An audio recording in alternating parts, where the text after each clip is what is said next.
Howdy y'all, Fuzzy Biker here, and welcome to Triumph Tuesday. We're at Baxter Cycle in Marnie, Iowa, and look what they've rolled out for me today. Isn't that just a beautiful thing? Triumph Speed Twin, it's a 1200. Let that one soak in. It's not quite stock, they've done a little bit of work to it. This is actually one of my favorite to ride motorcycles from the Triumph line, and I'll get into that here in a little bit. But let's just look at the looks here. Very aggressive, forward leaning. It's got that, the word bulbous seems to be one I use a lot lately, but look at the tank in relation to the engine. Notice the pipe, or lack of it. Now coming over here to the front, it's got the upside down forks. You know, just an all blacked out engine, blacked out everything. They've used these brown seat and brown accents over here. Headache guard, hand grips. Just, I love this back fender, by the way. Just look at that. Isn't that just beautiful? The taillights are integrated into the blinkers. And here's the pipe. Check that out. That is a British Customs GP 2-in-1 lowered exhaust. And we'll get this running here in a little bit.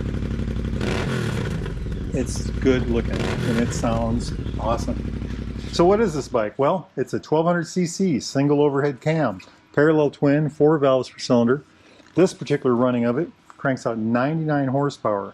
Now it's the same engine that's in the T120 over yonder. However, this has got some differences. It's got 12.1 to 1 compression versus 10 to 1 compression.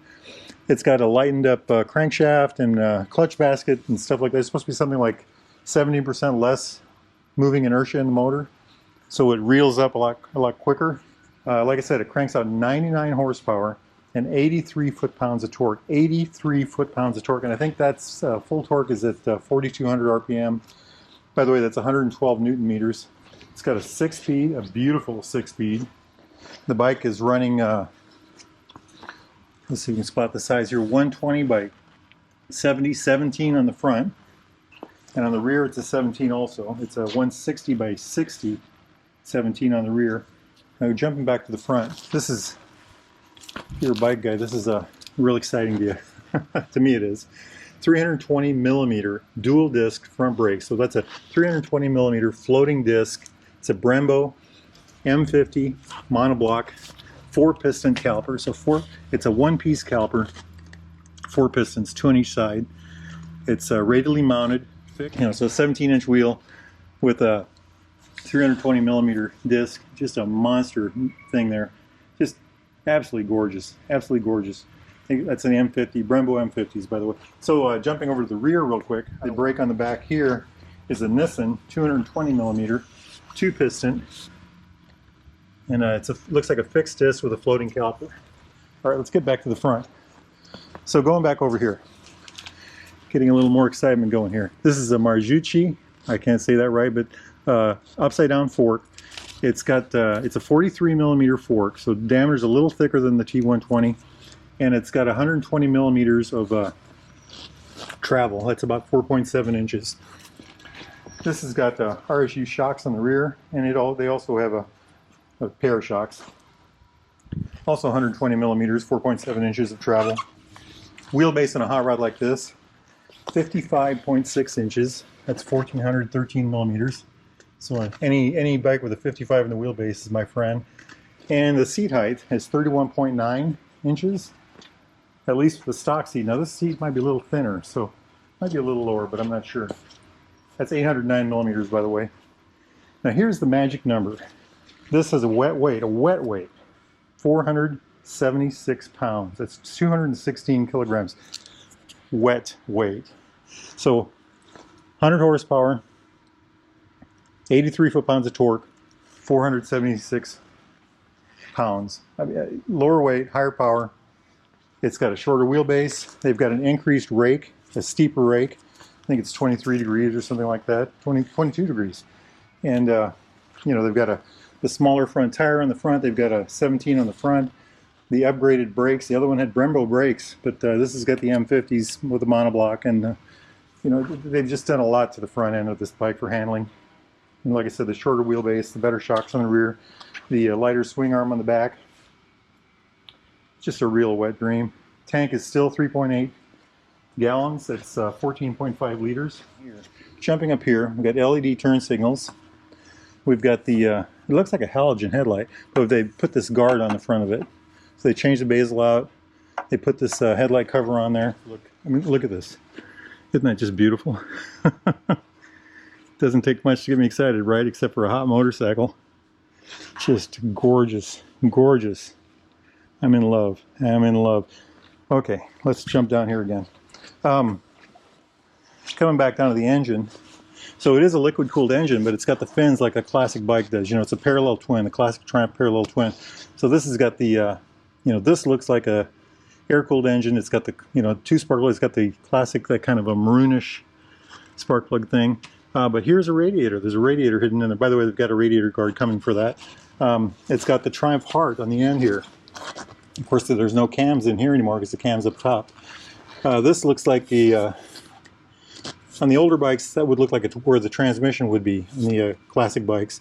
This, however, is a chain guard. And I think the brake reservoir, here's the brake master cylinder right here. I think the brake reservoir is in there. I'm not sure about that. Maybe it's under this cover. I'll ask about that. I love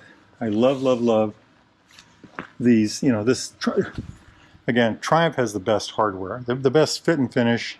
They got awesome design, and they execute it so well. If you look at all the little details on a Triumph, everything is just perfect. They just don't leave any loose ends, and this is true with this kind of a thing. So this is considered a modern classic, but it's also a modern sport bike in my mind. And I mean, just look at this.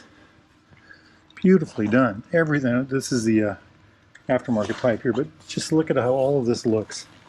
Just an incredibly good-looking machine. You know, this swing arm is a piece of art all on its own. Just really well done. Really, I just love this. By the way, this whole area right here just screams at me. Just screams at me. I wish I could read. Race Tech tires. RR. Okay, very nice. Wonder what brand those are. Race Tech. Yep.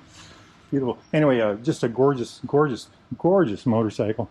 And I do love this classic looking Triumph flat seat. You know, that's a thing about the old Triumphs. They always had the flat seat. And for those of you that haven't had to use a flat seat before, when I got my T100, first day, the end of the first day I didn't like it. The end of the second day I just loved it. There's so much you can do on it. You can sit forward, sit back, you can lay down. You know, there's a lot of room on there. It's just a good thing for a bike. I think they work very well. At least I believe they do. Okay, let's step up here to the controls. Again, look at this rear end. Isn't that just beautiful?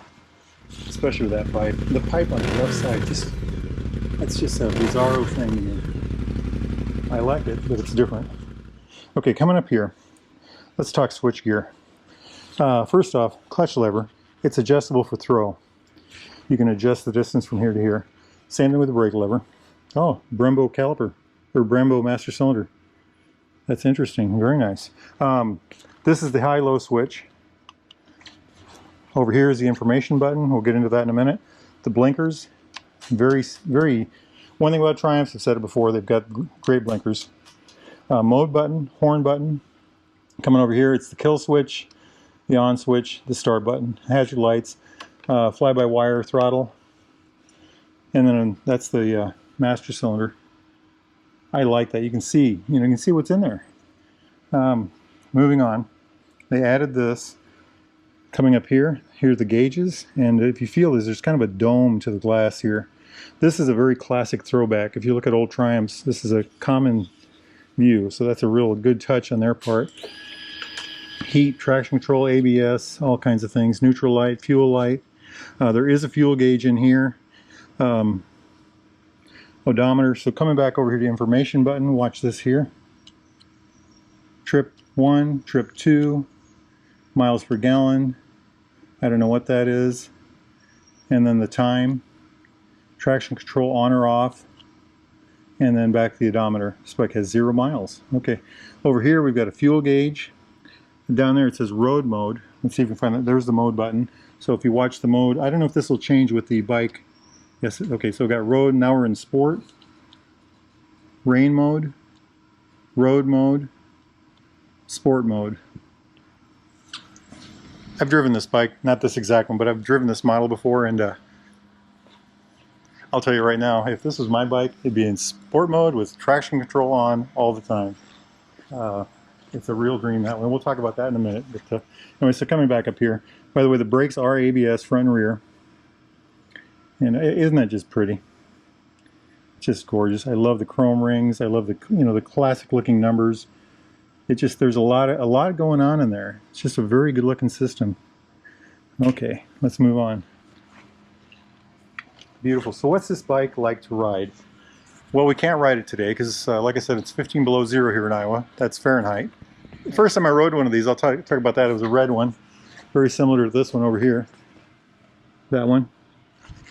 I had it in road mode. I drove it half a dozen miles out, just having fun on it. And I was just absolutely amazed with how it handled, and I thought it had great power.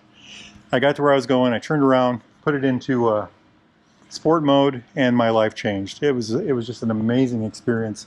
The bike is a phenomenal performing machine. It just screams, it howls, it does everything you want. And with the traction control, that was the thing that really impressed me about the bike, was the traction control was just perfect. The bike was straight as an arrow. It accelerated straight. It did everything just beautifully. It braked like a dream. It just did, you know, it was quick handling, but it wasn't twitchy. You know, it just was a real wow machine. Oh, by the way, they added the skid plate on the bottom too. You can get a good look at that. So as far as riding it goes, I think it's a dream bike. Pushing it around, I push it around here. It pushes really easy. It's got a very low center of gravity. So I think that's an excellent benefit for the bike. Driving at 5 miles to 20 miles an hour, 10 miles an hour, I thought it did that very well. I didn't have any issues with it at all. I didn't think it was twitchy, like I said earlier. It seemed to be very stable and very cooperative. Speeding up from there to 100 or more, like I said, it performed admirably. I loved it. Would I buy this bike? I would love to have this bike. It's just, it's a danger to your license, to my license anyway, but it would be a dream to own. It's a real, if you like the T120, but you wanted to speed up, you'd spend the extra couple $100 and buy yourself one of these. Like I said, the 100 horsepower versus 78, the 50 pounds less weight. I think it's 46 pounds lighter than a T120. The lighter front end, the fancier, you know, the thicker fork, the lighter, smaller wheel, the upgraded brakes. I mean, those are the height of braking technology. I mean, that's just real brake stuff right there. That's the best, some of the best stuff ever. I've driven several motorcycles with the M50s, and anyway, going on. And then of course the good looks. I just love the way the bike looks, and it, you know, it looks like a big bike because of the tank, but it's actually a very small bike. And even though the seat height is what I say, 109 millimeters, 809 millimeters, 31, almost 32 inches, it's a very narrow seat. I mean, look at this. So it doesn't feel bad at all. I really like it. So handling at all speeds, in my mind, is excellent. I think it's a bike you could do a lot of things on. I would do everything on it except gravel. Interstate, it would eat it alive. Back roads, no problem at all. City riding, it's light enough that it would just do that wonderfully. Anyhow, if you're interested in something like this, or a brand new Triumph, or a brand new Royal Enfield, or used Triumph, or used Royal Enfield, get yourself over to Baxter Cycle. Give those guys a call. Talk to Jeremy or Mark or Randy. Tell them Fuzzy Biker sent you. And anyway, I tell you to get out and ride, but unless you live somewhere warm, probably not a good day for it. But if it is, get out there and ride. Life's good. Wahoo!